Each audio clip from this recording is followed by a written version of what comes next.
I've been paying for cloud storage every month for years. Google Drive, iCloud, all of it, and it never really feels expensive until you realize it never stops. So I tried replacing all of it with this. A tiny box that claims to replace your cloud. No subscriptions, no storage limits. Just my data under my control. But there's a catch. This thing lives in your house, it runs 24/7, and if something goes wrong...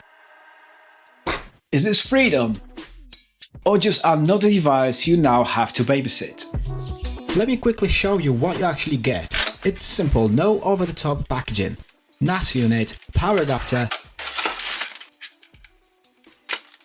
cables, done. No fluff, no unnecessary extras. And that kind of sets the tone for the whole thing.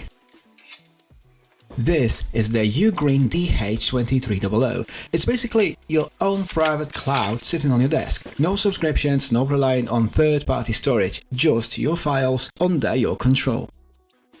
Now here's where this actually changed things for me. I've got an iMac, multiple PCs, my work laptop, my phone, my wife's phone, and everything now feeds into this. I record something on my phone or camera, drop it onto the NAS, and it's instantly available everywhere else. No cables, no USB sticks, and no sending files to myself. Editing is where it really clicked. I shoot footage, dump it onto the NAS, and then open it straight on my iMac or MacBook. My editor pulls raw files from it as well. Same files, same place, no duplication. And that's the shift. This isn't just storage, it's how your whole workflow connects together. I used to shoot weddings, so I've got thousands of photos. All of that now sits here, packed up, organized. I'm also building a shared family archive, so my family abroad can access everything. Years of memories in one place.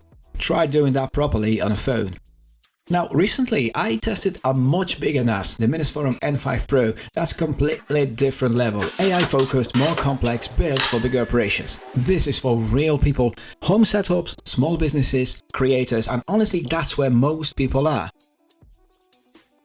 Now let me show you how I actually set this up, because this part matters more than most people think. I didn't go straight to a perfect setup. I started messy on purpose. I had one SSD and one old laptop hard drive just sitting in the drawer, so I ran them as two separate storage pools.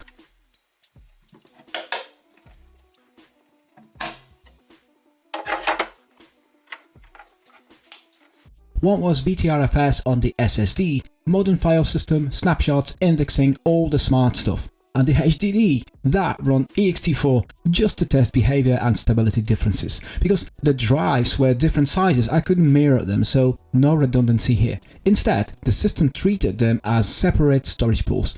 And when one filled up, it naturally started using the other. And honestly, that worked better than expected. SSD handled the fast daily workflow. Then once that filled up, the HDD took over. Low power first, capacity second. Very practical setup. But then I changed it. I removed the SSD and replaced it with this. A 3.5-inch hard drive I picked up basically for nothing on eBay. Yeah, it's slower, but for NAS storage, speed isn't the priority, reliability is. So I rebuilt everything into a single storage pool. Both drives combined, one volume, BTRFS, and for most people using UGOS Pro, this is probably the most straightforward setup. JBOD plus BTRFS. Simple, stable, easy to manage. Now technically, this isn't the safest configuration because if one drive fails, you lose the pool. But in my case, I checked both drives, they're healthy and I'm not planning constant upgrades, so for my workflow, it makes sense. One pool, no micromanaging space, no thinking about which drive is full. Just dump files and move on. And there's one important thing most people miss. In a shared storage pool, performance is effectively limited by the slowest drive, so if you mix a fast SSD with an old HDD, your transfer speeds won't feel like SSD anymore. And I actually saw that during testing. SSD only setup felt snappier. Once I added the HDD, performance shifted towards HDD behavior. So personally, if you're building for performance, don't mix fast SSDs with old mechanical drives in the same pool. It works, just not optimal. Now the DH2300 also supports external USB-C SSDs, but they behave as separate volumes. You can't merge them into your main storage pool or RAID. At first, that feels like a limitation, but actually it makes sense because it turns the NAS into a flexible bridge. You can plug in a fast external SSD, move files at full speed internally, then unplug it and take it with you. So for editors or anyone moving large projects between machines, that's genuinely useful. Now, I originally thought this could go in a workshop setup, my friend's place, about 200 meters from the house, and very quickly I realized something. This isn't where it belongs. Too much dust, too much humidity risk, too many variables. This isn't a workshop device, this lives at home. Clean environment, stable temperature and controlled setup.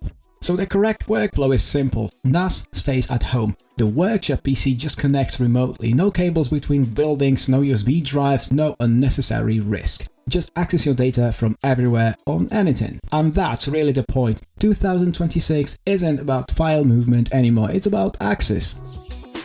Performance is simple, it's stable, transfers are consistent, no weird dropouts, no drama, and honestly, that's all you need here, but let's keep expectations realistic. I ran a direct test using Crystal Disk Mark. Even with a fast SATA SSD inside, I was seeing 61 MB per second read and 70 MB write. Now, if you're a tech head, you know that SSD is capable of 500 MB per second, so why the low numbers? This is still a 1 gigabit Ethernet NAS. Gigabit port is your bottleneck. You're capped at a theoretical 125 MB per second, and once you account for your router and network overhead, that's 60 to 80 MB per second I saw. This is the reality. Is it a deal breaker? For me, no. But this is exactly where the bigger UGREEN models start making sense. And there's another one, the DXP2800. Very similar idea, but built more like a proper high-speed workspace NAS. That one adds 2.5 gig networking, NVMe SSD support, and faster overall responsiveness. So if you're editing huge 4K projects directly from NAS every day, that model makes more sense. But here's the thing, it also gets larger, uses more power, and loses some of that tiny appliance simplicity this thing has. So honestly, for my workflow, phones, cameras, MacBooks, test PCs, this is enough. The DH2300 feels more like a simple private cloud. The DXP2800 feels more like a proper network workstation. Very different priorities. Now honestly, this was one of my bigger concerns because this thing stays on all the time, and once you already have the router, CCTV, fridge, smart home stuff, etc, adding another always on device does make you wonder what it's actually costing long term. So I measured it properly, not estimates, real numbers. Idling basically doing nothing around 1.1 watts, active file transfer roughly 8 watts.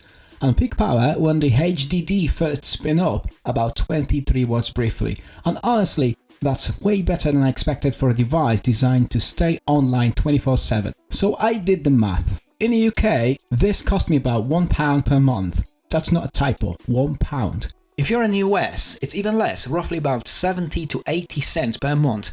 In Germany, similar story, just over €1. India, you're looking at roughly 70 to 90 Indian rupees per month. Philippines, around 40 to 50 Philippine peso monthly. That's nothing.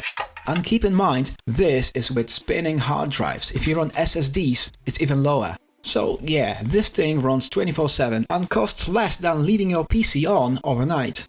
Because it uses so little power, it stays cool and quiet. You don't hear it, you don't think about it, it just runs. This is where my thinking changed. At first I thought, who actually needs this? Now I use it every day because once everything is in one place, everything else becomes easier.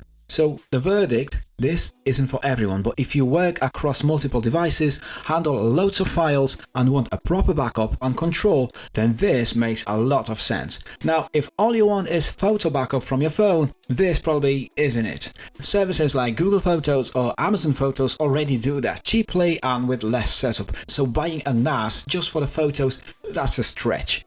But for home use, if you actually use it properly, it's great. But for small business, it makes even more sense. Central storage, remote access, no single point of failure sitting in a dusty office. And honestly, I think this is where the DH2300 fits best. Not as a performance NAS, but as an elegant, low maintenance, always on private cloud.